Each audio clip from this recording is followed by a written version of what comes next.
pulled over, searched without cause and humiliated. But when her husband arrived, the real confrontation began. Angela Hayes adjusted the rear-view mirror of her silver sedan, the hum of the highway fading as she turned onto a quieter road in suburban Dallas. The evening air felt heavy, and her sequined gown shimmered faintly in the dim streetlights.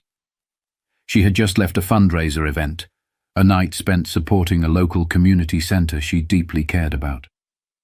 Angela was proud of the work they were doing, but more than anything, she was looking forward to getting home to her family. Her phone buzzed on the passenger seat. It was her husband, Malcolm Hayes, the newly appointed police commissioner of Dallas County. Angela smiled softly. "Be home soon," she murmured to herself, not bothering to pick up the call. Then, the flash of red and blue lights in her rearview mirror caught her attention. A police cruiser. Angela's brows furrowed as she slowed her car and pulled over to the side of the road. Her mind raced for a reason. She wasn't speeding. She hadn't rolled through any stop signs. She wasn't even on her phone. Maybe it's just a routine stop, she thought, rolling down her window as the officer approached. The officer, a tall man with a stern expression, didn't waste time. "License and registration," he said curtly. Angela handed over her documents without hesitation. "Good evening, officer. May I ask why I'm being stopped?" The man glanced at her license before looking back at her, his tone clipped. "We got a call about a vehicle matching this description involved in suspicious activity in the area." Angela's heart skipped a beat. "Suspicious activity," she repeated, her voice steady despite the unease creeping in. "Step out of the car, ma'am," the officer said, ignoring her question. Angela hesitated. "Excuse me. I'm not sure I understand." "Step out of the car now," he interrupted, his tone firmer. Another cruiser pulled up behind the first, and two more officers got out, their flashlights cutting through the dark. Angela's hand trembled as she unbuckled her seatbelt and opened the door. She kept her hands visible, just as her husband had taught her. "I'm complying," she said, keeping her voice calm but firm. "But I'd like to know why I'm being treated this way." Her calm demeanor seemed to agitate the officers further. One began searching her car without asking permission, rifling through the back seat and trunk. The other two stood close, watching her every move. Angela's heart pounded. This wasn't right. She had nothing to hide, but the way they treated her, like she was guilty of something, was humiliating. But Angela wasn't the kind of woman to cower. "I'd like to call my husband," she said, her voice cutting through the tension. One officer scoffed. "You can do that after we're done here." Angela's jaw tightened, but she said nothing. She didn't want to escalate the situation. Instead, she silently prayed that someone would intervene, that this would end before it spiraled further. But little did she know, the situation was about to take a turn that no one could have predicted. Angela stood by her car, the cool night air brushing against her arms as she watched the officers rummage through her belongings. Her perfectly organized trunk, filled with boxes of brochures and event materials from the fundraiser, was being treated like a crime scene. They pulled out items, inspecting them as if they might uncover something sinister. One officer held up a stack of pamphlets. "What's all this for?" Angela's voice remained calm but firm. "I just left a fundraiser. Those are brochures for the community center we're supporting." He stared at her, his expression unreadable, before tossing the stack back into the trunk without a word. The second officer, a younger man with a nervous energy, approached her. "Ma'am, are there any weapons, drugs, or anything illegal in this vehicle?" "No, officer," Angela replied, her patience wearing thin. "I told you I've done nothing wrong. I'd appreciate if you could explain why I'm being treated this way." Her composure only seemed to irritate them more. "We're just doing our job," the older officer barked, slamming the trunk shut. Angela glanced at her phone, which was still on the passenger seat, buzzing again with an incoming call from Malcolm. "May I retrieve my phone to call my husband now?" she asked. The officers exchanged glances. "No sudden movements," one of them said, as if she were a threat. Angela fought the urge to roll her eyes but complied, carefully reaching into the car to grab her phone. The officers seemed almost disappointed when nothing about her behavior justified their suspicions. But they weren't done yet. "We're running your plates and license," one said, stepping away. Angela crossed her arms, watching as the second cruiser's spotlight illuminated her car. The scrutiny, the assumptions, the complete disregard for her dignity, it was infuriating. But she kept her cool, knowing that any sign of frustration could be twisted into a reason to escalate further. She dialed Malcolm's number with steady fingers. He picked up almost immediately. "Angela, are you okay? I've been calling—" She cut him off. "Malcolm, I'm pulled over by the police, and they're searching my car without cause. I need you here, now." Malcolm's tone shifted instantly, his voice filled with both concern and authority. "Where are you? I'm coming." Angela gave him her location, her voice faltering just slightly as the weight of the situation settled in. "Please hurry." As she ended the call, she noticed the officers watching her closely, their postures stiffening. They didn't know who she had called, but something about her confidence seemed to unnerve them. Minutes passed, each one feeling longer than the last. Angela remained silent, standing tall despite the humiliation. She noticed a few cars slowing down as they drove by, their occupants rubbernecking to see what was happening. And then she heard the sound of a car pulling up. A sleek black SUV rolled to a stop nearby, and the driver's door opened. Malcolm stepped out, his tall frame exuding authority, his face a mask of restrained anger. But what happened next was something neither Angela nor the officers could have anticipated. Malcolm Hayes wasn't the type of man to lose his temper easily. Years of experience as a public servant and, most recently, the police commissioner had taught him the value of control, even in the most heated situations. But tonight, seeing his wife standing on the side of the road, surrounded by officers with a look of defiance masking her unease, something inside him burned. He stepped out of the SUV and closed the door firmly, the sound cutting through the tense air. The officers glanced at him, their guarded expressions betraying their surprise at his confident stride. Malcolm was dressed sharply in a tailored suit, his police badge clipped to his belt and glinting under the streetlights. "Good evening," he said, his voice calm but edged with authority. "I'm Malcolm Hayes, Dallas County Police Commissioner. Someone want to explain to me why my wife is being detained and her vehicle searched without cause?" The older officer, clearly the one in charge, straightened his posture but didn't quite meet Malcolm's eyes. "Sir, we're conducting an investigation. We received a report of suspicious activity involving a car matching this description." Malcolm's jaw tightened. "Suspicious activity? In a sedan driven by a well-dressed woman coming from a charity event. You do realize you're speaking to Angela Hayes, my wife?" The younger officer shifted uncomfortably, glancing at his partner. The older officer cleared his throat. "We weren't aware of her identity, sir. We were just following protocol." "Protocol?" Malcolm repeated, his voice rising slightly. "Since when does protocol involve searching someone's car without their consent or probable cause? Did she give you permission to do this?" Silence. "That's what I thought," Malcolm said, taking a step closer. His presence was commanding, and the tension among the officers was palpable. Bystanders had started gathering, some holding up their phones to record. The flashing police lights bathed the scene in an eerie red and blue glow. Angela finally spoke, her voice steady. "Malcolm, they wouldn't even let me make a phone call at first. They've been treating me like a suspect from the moment they pulled me over." Malcolm turned to her, his expression softening for a brief moment before hardening again as he faced the officers. "Do you have any idea what kind of liability you're exposing this department to? You're harassing an innocent citizen, my wife no less, without justification. This isn't just unprofessional, it's unacceptable."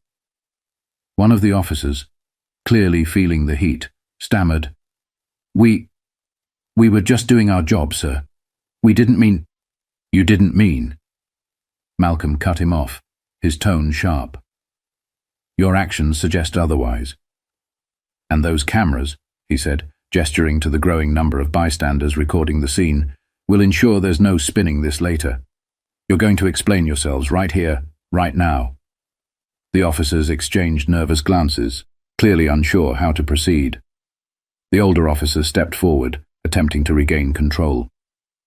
Commissioner Hayes will need to de-escalate this situation. Perhaps we can discuss this back at the precinct. Malcolm let out a short, humorless laugh. De-escalate? You want to de-escalate now? After humiliating my wife and violating her rights? No, we're addressing this here. In public. Exactly where you created this mess. By now, the crowd had grown larger. People were murmuring, some expressing their disbelief at what they were witnessing. Angela stood quietly, her posture composed, but her eyes betraying her exhaustion. Call your supervisor, Malcolm ordered. Now. The older officer hesitated, but ultimately reached for his radio, his demeanor reluctantly compliant. The tension in the air was thick, the weight of accountability pressing down on the officers as they awaited their superior's arrival. But what happened when the supervisor arrived would turn this already tense situation into a breaking point for everyone involved. The faint crackle of the police radio broke through the tense silence as the older officer called for his supervisor. The minutes that followed felt like hours, with Malcolm standing his ground, Angela silently watching, and the crowd growing larger.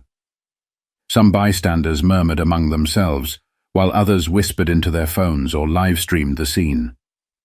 Finally, a black and white SUV pulled up, and out stepped Lieutenant Charles Donovan. His uniform was crisp, and his expression betrayed a mixture of annoyance and confusion as he approached the group. What's going on here? Donovan demanded, his eyes scanning the scene.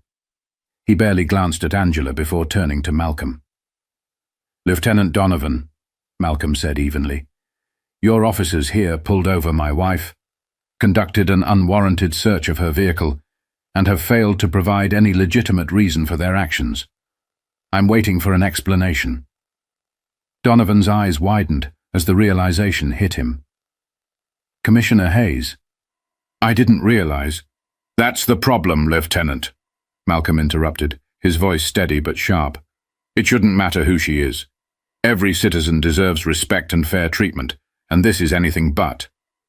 The lieutenant's face tightened as he turned to the officers. Is this true? Did you search her vehicle without cause? The older officer hesitated. We had a report about suspicious activity.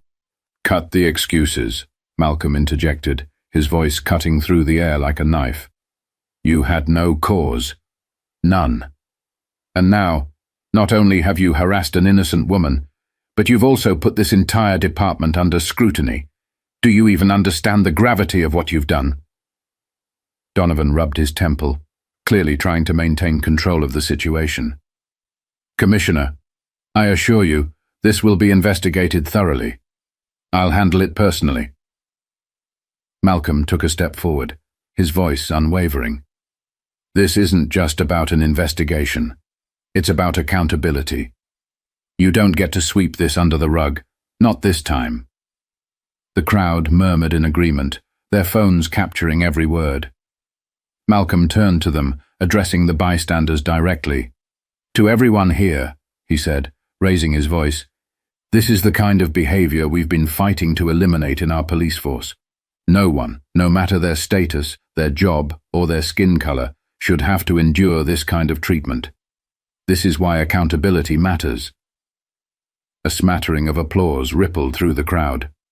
Angela watched her husband, pride flickering in her eyes despite the exhaustion she felt. Donovan looked increasingly uncomfortable.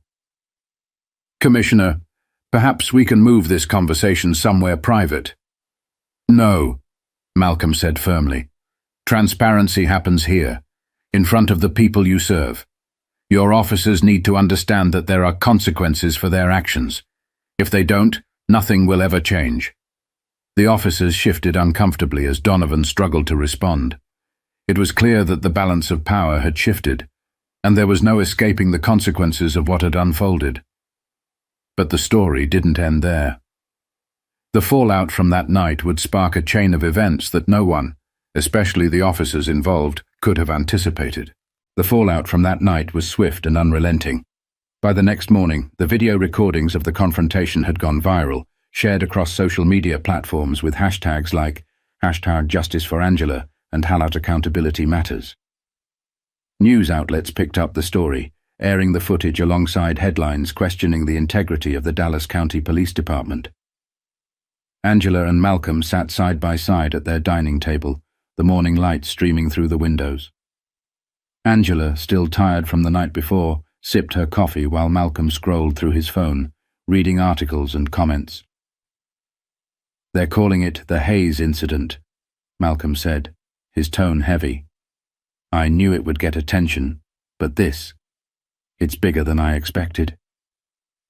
Angela set her cup down and looked at him. "It's not about us, Malcolm. It's about what this represents. How many people go through this every day and don't have the platform we do? They deserve justice too." Malcolm nodded, his expression somber. "I've spent my entire career trying to root out this kind of behavior, and now it's clear there's so much more to do." Later that day, an emergency press conference was held. Malcolm stood at the podium, flanked by Angela and other members of the department's leadership team. His voice was calm but resolute as he addressed the crowd of reporters and community members. "What happened last night was unacceptable," he began. "The actions of those officers were not just a violation of policy but a betrayal of the trust that this community places in its police force. I want to be clear. This is not who we are, and this is not who we will be." He paused, letting his words sink in. "There will be a full and transparent investigation into the incident. The officers involved have been placed on administrative leave, effective immediately. But this isn't just about disciplinary action. It's about systemic change. We need to ask ourselves why incidents like this continue to happen and what we, as leaders and as a society, are going to do about it." The crowd erupted in applause, but Malcolm's face remained serious. He turned to Angela, who stepped forward to share her experience. "When I was pulled over last night," Angela began, her voice steady, "I felt powerless. I did everything right, followed every instruction, but it didn't matter. I wasn't seen as a person. I was seen as a problem to be dealt with. And I know I'm not alone in feeling that way." She took a deep breath before continuing. "But I also know that change is possible. It starts with accountability, with people speaking out, and with leaders like my husband who are willing to challenge the system from within. We have to do better, for everyone." In the days that followed, the department launched new training initiatives focused on de-escalation and implicit bias. A citizens' advisory board was formed to ensure transparency and accountability. Malcolm personally reached out to community leaders, promising to rebuild trust and make the changes that were long overdue. The officers involved in the incident faced disciplinary action, and one chose to resign. Their actions were a stark reminder of how deep systemic issues ran, but also how necessary it was to confront them head-on. As for Angela, she became an advocate for justice, using her platform to amplify the voices of those who couldn't speak for themselves. She often told her story, not out of anger, but out of hope. "It's not just about what happened to me," she'd say. "It's about what we do to make sure it doesn't happen to anyone else." In the end, the Hayes family turned a moment of injustice into a catalyst for change. It wasn't easy, and the road ahead was long, but they faced it together, with courage, conviction, and an unwavering belief that a better world was possible. And that's the lesson we all need to take away. Real change starts with accountability and the courage to stand up for what's right, even when it's uncomfortable. So ask yourself, what can you do to make a difference? Start today. Speak up. Push for change. Because every voice matters.